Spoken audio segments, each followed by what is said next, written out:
Jangan kamu mengumpulkan harta bermegah-megah membuat kamu lalai dari taat kepada Tuhanmu.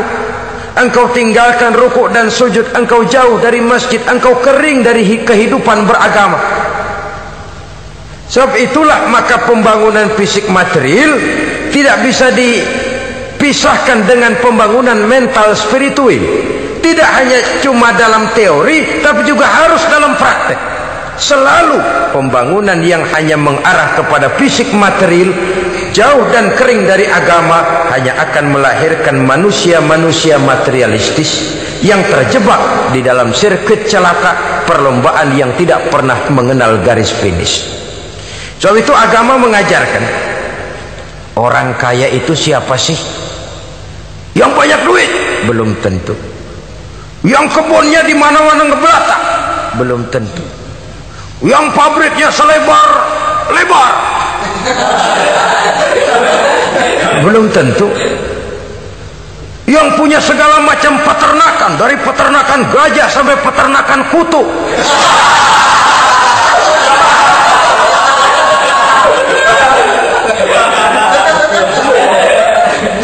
Belum tentu. Agama memberikan tuntunan yang sangat luhur. Orang kaya itu adalah orang yang hidupnya cukup. Orang miskin itu orang yang selalu merasa kurang. Bagaimanapun banyak duit saudara miliki, kalau masih merasa kurang, masih miskin saudara. Saya punya uang 1.000 rupiah, Anda punya uang 1 juta rupiah. Mungkin saya lebih kaya dengan uang yang 1.000 ketimbang Anda 1 juta. Kenapa? Dalam tangan saya uang 1.000 besar, artinya sesuai dengan kebutuhan saya. Tapi di tangan Anda uang 1 juta, kebutuhan Anda lebih besar daripada itu lagi. Maka agama mengajarkan sifat qanaah, merasa cukup, dan itulah sumber kekayaan yang hakiki. Orang kaya adalah orang yang hidupnya cukup.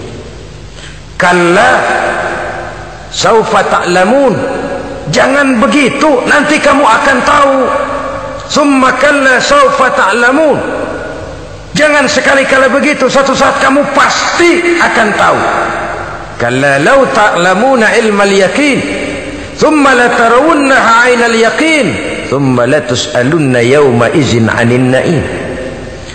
Nah, kapan perlombaan ini akan menyadarkan orang? Biasanya hatta zurtumul maqabir, sampai kamu dekat ke liang kubur. Itu biasanya kalau istilah orang sekarang baru ngeh. Asal sudah napas sampai tenggorokan disambung dengan selang, sudah Senin Kemis dibantu dengan alat picu jantung, gerak gerak gerak gerak, sudah kayak orang mau gergaji kayu. Dikala itu barulah sadar orang biasanya. Dan kesadaran semacam itu kesadaran yang terlambat, kesadaran ala Fir'aun. Fir'aun selagi hidup diajak beriman dan nehi aja deh.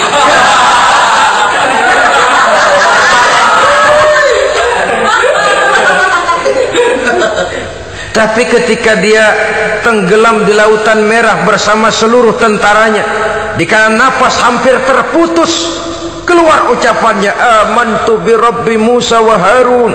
Aduh, kalau begini mah saya juga percaya kepada Tuhannya Musa dan Harun. Saya beriman kepada Allah. Lagi timbul tenggelam mau sekarat baru beriman.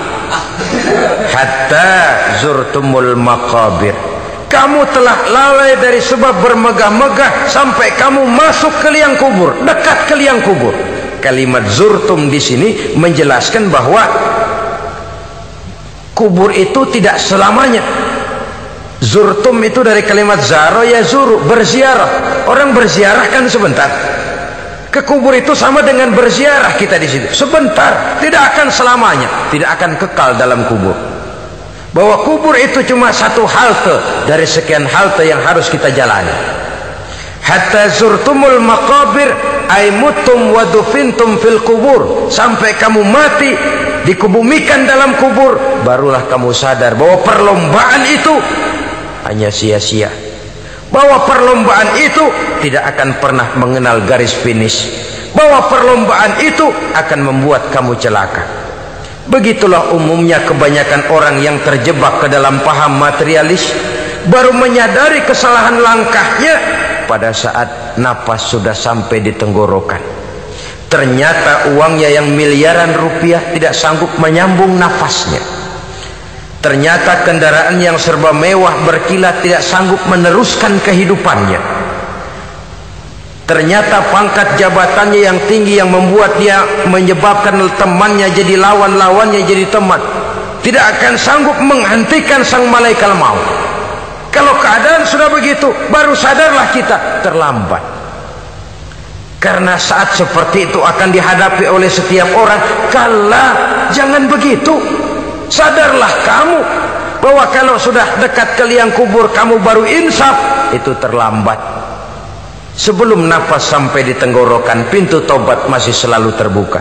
Tapi manakala nafas sudah sampai di tenggorokan, tertutuplah pintu tobat untuk orang yang bersangkutan.